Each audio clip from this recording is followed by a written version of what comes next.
मोदी सरकार ने जो किसान विरोधी बिल पूरे देश में लागू किया है, उसके दुष्परिणाम सामने आने लगे हैं। हिमाचल प्रदेश पहला राज्य है जिसमें किसानों का शोषण इस बिल आने के बाद सामने आया है। उदाहरण के तौर पर हिमाचल प्रदेश बिहार के बाद पहला ऐसा राज्य है जो मक्की पैदा करने में अग्रणी है।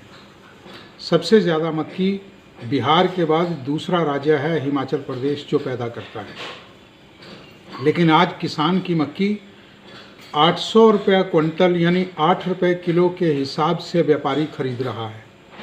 किसान मजबूर है, वो कहाँ जाए? छोटा किसान है, 1 एकड़ 2 एकड़ में थोड़ी थोड़ी 1 क्विंटल 2 क्विंटल ज़्यादा से ज़्यादा 5 से 10 क्विंटल पैदा करने वाला किसान अब उस मक्की को लेकर कहाँ पूरे देश में घूमेगा? आप अंदाज़ा लगाइए कि 800 रुपया क्विंटल के हिसाब से मक्की खरीदी जा रही है और अमेज़ोन पे आप ज़रा देखिए कि मक्की का आटा क्या भाव है। 200 रुपये किलो, 450 रुपया किलो, 350 रुपया किलो के हिसाब से मक्की का आटा उपभोक्ता को मिल रहा है। ये ना केवल किसान का शोषण है बल्कि जो उपभोक्ता है उसका भी शोषण है और सरासर अन्याय है।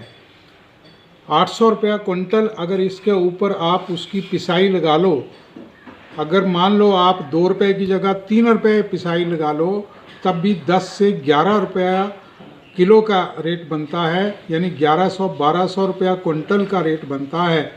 तो 1100-1200 रुपया क्विंटल व्यापारी खरीद कर उसको 20,000 रुपया क्विंटल के हिसाब से अगर बेच रहा है देश, तो ये निजी क्षेत्र को दिए गए मोदी सरकार का तोहफा है और किसानों का शोषण है। इससे पूरे देश के किसान समझें कि हिमाचल प्रदेश ताज़ा तरीन उदाहरण है इस तरह के शोषण का जो देश में होने जा रहा है। ये तो हिमाचल प्रदेश में एक फसल की बात है, लेकिन जिस तरह से पूरे देश में सभी फसलों पे इस तरह किसान को लूटा जाएगा तो कब कैसे किसान जिंदा रहेगा? वो आत्महत्या नहीं करेगा तो और क्या करेगा? इस तरह से मोदी सरकार को समझना चाहिए। लेकिन कांग्रेस पार्टी जिसने ये निर्णय लिया है, हमारे नेता राहुल गांधी जी ने, कि जब तक ये काला कानून वापस नहीं हुआ, कांग्रेस पूरे देश में तब तक खेती बचाओ अभियान चलाए रखेगी और संघर्ष करेगी। और ये भी राहुल गांधी जी ने कहा है कि कांग्रेस सरकार आने के बाद सबसे पहले इस काले कानून को ख़त्म करने का फैसला लिया जाएगा। हिमाचल प्रदेश में भी कांग्रेस पार्टी इस काले कानून के खिलाफ प्रदेश अध्यक्ष कुलदीप सिंह राठौर जी के नेतृत्व में पूरे प्रदेश में खेती बचाओ आंदोलन आरंभ कर चुकी है और पूरे प्रदेश में प्रदेश व्यापी किसान मजदूर सम्मेलन किए जा रहे हैं और संघर्ष करेंगे हम इस चीज़ के बारे में।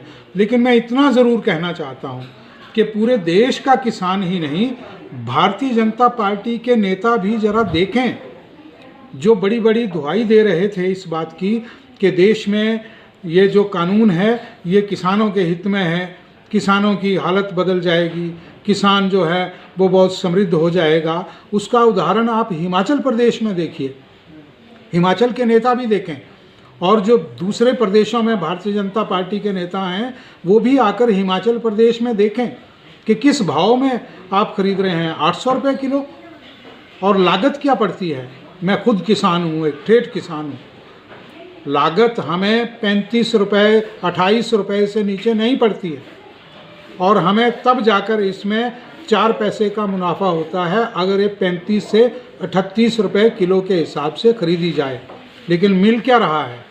8 रुपये किलो, 800 रुपये क्विंटल। और आप बात कर रहे हैं किसान की समृद्धि की। आप देखिए ज़रा कि किस तरह से हिमाचल प्रदेश में ये शोषण हो रहा है। आप अमेज़ोन पे जाइए और उस पर ज़रा मक्की के आटा की डिमांड कीजिए, आपको पता लग जाएगा 200 रुपये किलो, 450 रुपये किलो भी मैंने देखा है, आज ही देखा है। 450 रुपये किलो के हिसाब से भी मक्की का आटा उपभोक्ताओं को मिल रहा है। ये शोषण है, ये उस व्यापारीकरण का जो इन्होंने निजी हाथों में, जो चंद घराने हैं उनके हाथों में जो ये दिया है पूरे देश के किसानों के खेतों को, और उनके किसान की ज़मीन को, ये उसका दुष्परिणाम है जो सामने आ रहा है। इसको देश का किसान कभी सहन नहीं करेगा, कांग्रेस पार्टी कभी सहन नहीं करेगी।